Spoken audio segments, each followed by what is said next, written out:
Hi there guys, Dan Holton from GuitarLessonCentral.com here, and I'm just answering some more of your questions, and one's coming from someone called David Kent in Cornwall in the UK, and he says, "Hi Dan, I keep reading in books about how the 12-bar blues is a really cool, good thing to learn.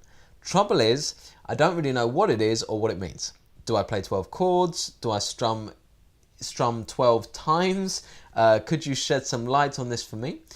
Sorry if this is a stupid question, but you've got to start somewhere." And you're totally right. You do have to start somewhere. And until someone explains this or you get taught this, you know, how are you supposed to know? So it's not a stupid question in any way, David. So let's have a little chat through that. Now, 12-bar blues is a long subject. And, you know, after years and years and years and years and years of playing a 12-bar blues, I'm still finding out exciting things that I can do using a 12 bar. So it's, you know, it's a great beginner subject, but it's also a very, very good advanced subject as well. So from a beginner's point of view, you need to know two things, right?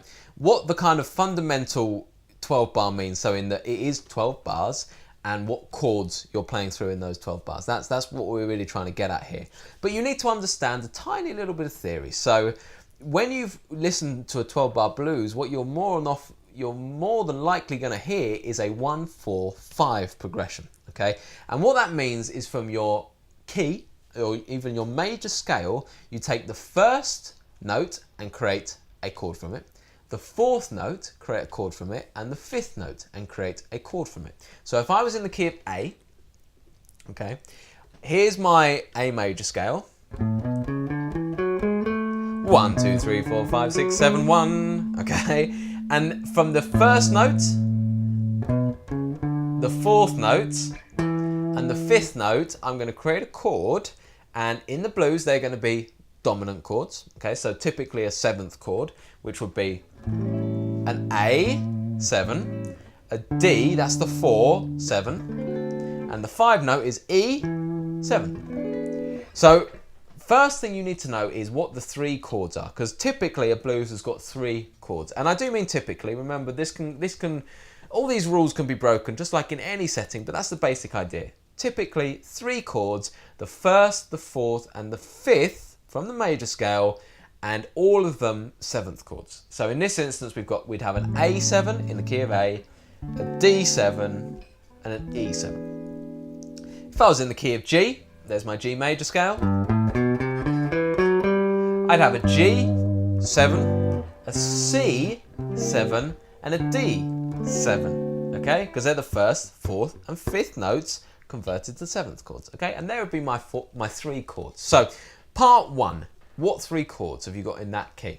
So we're going to stick with A. We've got our A7, which we can do as an open chord. We've got a D7, which we can do as an open chord. And an E7, which we can do as an open chord as well, which is great. So, now we need to kind of put them in a 12-bar structure, and that's exactly what it is. 12-bar blues means using those 3 chords in a specific structure, okay? So that structure is, and again here there's loads of different ways of doing this, but I would say there's 2 fundamental structures, okay, which you need to know.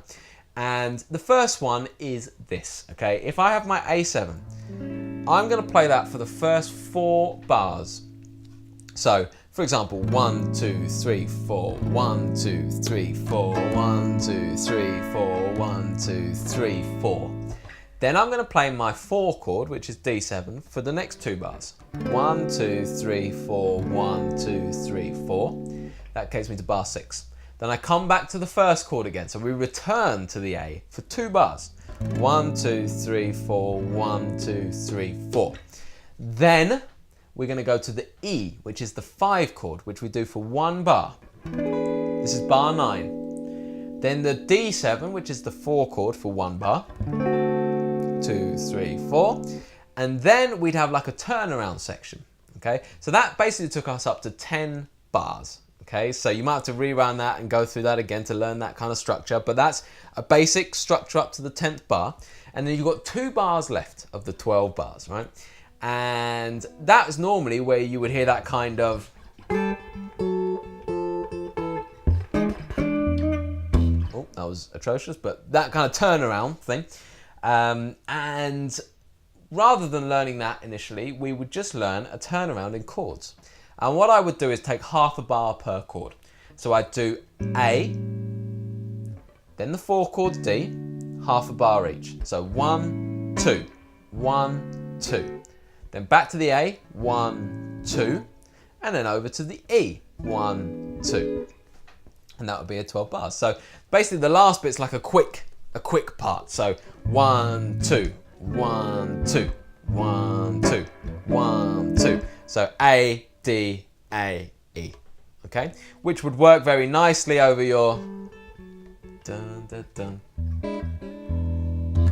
And you'd be back to the start again, okay? And then it loops as long as you like, okay? So if you're talking about more modern 12 bars, that's more often than not going to be the structure. So before overwhelming you with all the different types of variants on that, just try that, okay? So just sit there on a bit of paper, just write out 12 bars. First 4 are A, this is in the key of A, so the first chord.